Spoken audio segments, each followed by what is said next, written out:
മുൻ മുഖ്യമന്ത്രി പിണറായി വിജയന്റെ ഓഫീസിൽ ഞെളിഞ്ഞു നടന്നവരെ ഒക്കെ ഞെട്ടിച്ചിരിക്കുകയാണ് പി വിജയന്റെ മാസ് എൻട്രി. UDF സർക്കാർ പോലീസ് സേനയിൽ നടത്തിയ സ്ഥലമാറ്റം വെറുതെ ഉണ്ടായതല്ല. UDF സർക്കാർ പോലീസ് സേനയിൽ നടത്തിയ മാറ്റങ്ങൾ അത് വെറുതെ ഉണ്ടായതല്ല, അറിഞ്ഞുകൊണ്ട് നടത്തിയത് തന്നെയാണ്. അതുകൊണ്ട് തന്നെ പി വിജയന്റെ കാലിലെ ഷൂ തേയും വരെ അദ്ദേഹത്തെ നടത്തിയ മുൻ മുഖ്യമന്ത്രി പിണറായി വിജയന്റെ പൊളിറ്റിക്കൽ സെക്രട്ടറിയും പ്രൈവറ്റ് സെക്രട്ടറിയും കുറച്ച് വെള്ളം കുടിക്കും. പി വിജയനെ സസ്പെൻഡ് ചെയ്യിച്ചതിനും തിരിച്ച് സർവീസിൽ പ്രവേശിപ്പിക്കുന്നത് വൈകിപ്പിച്ചതിനും പിന്നിലും ഉയർന്നു കേട്ട പേരുകൾ ഈ രണ്ട് CPM നേതാക്കളുടേതാണ്.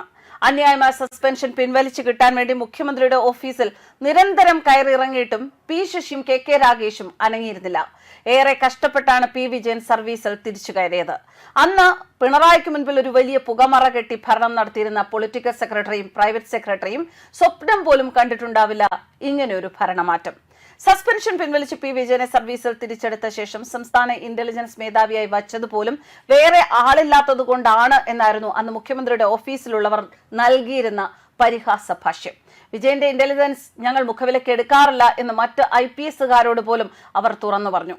അങ്ങനെ പി ശശിയും KK രാഗേഷും ഒക്കെ ഒരവസരത്തിൽ അപമാനിച്ചു വിട്ട IPS ഓഫീസർ ഇന്ന് ക്രമസമാധാന ചുമതലയുള്ള ADGP ആയി വരുമ്പോൾ ചങ്കിടിക്കും. പ്രത്യേകിച്ച് നിയമസഭാ തെരഞ്ഞെടുപ്പിൽ CPMനുണ്ടായ പടുതോൽവിയിൽ കാരണക്കാരായവരിൽ ഇവരും ഉൾപ്പെടും എന്നതിനാൽ പാർട്ടിയിൽ നിന്നും ഒറ്റപ്പെട്ട അവസ്ഥയിലാണ് പി ശശിയും KK രാഗേഷും.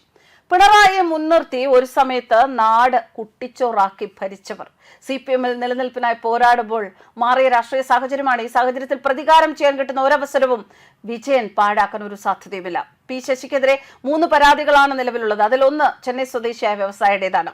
അതിന്റെ അന്വേഷണം ഇനി നടക്കുക പി വിജയന്റെ മേൽനോട്ടത്തിലായിരിക്കും എന്നത് ഉറപ്പ്. അതുപോലെ തന്നെ TP കേസിലെ പ്രതികളെ കൈകാര്യം ചെയ്ത് പിടികൂടിയതിലെ വൈരാഗ്യം, കഴിഞ്ഞ 10 വർഷവും ഏറ്റുവാങ്ങിയ SP ഷൗക്കത്ത് അലിയും അവസരം ലഭിച്ചാൽ കണക്ക് തീർക്കുമെന്നതും ഉറപ്പാണ്. ഇടതുപക്ഷ ഭരണകാലത്ത് ക്രമസമാധാന ചുമതല നൽകാതെ മാറ്റി നിർത്തിയ SP റാങ്കിലുള്ള ഷൗക്കത്ത് അലിയെ DIG റാങ്കിലുള്ള ഓഫീസർ ഇരിക്കേണ്ട കോഴിക്കോട് സിറ്റി പോലീസ് കമ്മീഷണർ സ്ഥാനത്താണ് UDF സർക്കാർ എത്തിച്ചിരിക്കുന്നത്. CPMനുള്ള ഒരു വലിയ മറുപടി കൂടിയായാണ് ഈ നിയമനവും ഇപ്പോൾ വിലയിരുത്തപ്പെടുന്നത്.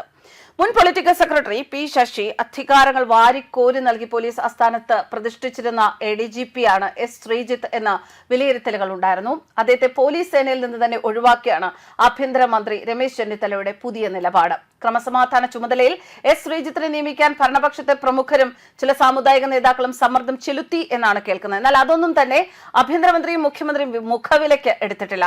ഒടുവിൽ ADGP ശ്രീജിത്തിന്റെ സ്ഥലമാറ്റം ഒഴിവാക്കാൻ സാക്ഷാൽ DGP തന്നെ നേരിട്ട് ഇടപെട്ടു എന്ന് കേൾക്കുന്നു. അതും പാളിപ്പോയി. പോലീസിന് പുറത്ത് ജയിൽ ADGP ആയാണ് ശ്രീജിത്തിന്റെ നിലവിൽ നിയമനം. ഇനി മുതൽ ക്രമസമാധാന ചുമതലയുള്ള ADGP പി വിജയൻ തന്നെ ആയിരിക്കും. ശ്രീജിത്ത് കൊണ്ട് നടന്നിരുന്ന സൈബർ ഓപ്പറേഷൻ മേധാവിയുടെ ചുമതലയും വഹിക്കുക എന്നതും സർക്കാർ വ്യക്തമാക്കിയിട്ടുണ്ട്. ADGP തലം മുതൽ SP-മാർ വരെയുള്ള 30 മുതിർന്ന IPS ഉദ്യോഗസ്ഥരെയാണ് കഴിഞ്ഞ ദിവസം അർദ്ധരാത്രി സ്ഥലം മാറ്റി ഉത്തരവിറക്കിയിരുന്നത്. ഇതിൽ IPS ലഭിച്ച വർഷങ്ങൾക്ക് ശേഷമാണ് ഷൗക്കത്ത് അലിക്കും ഷാജി സുഗുണനും ക്രമസമാധാന ചുമതല ലഭിക്കുന്നത്.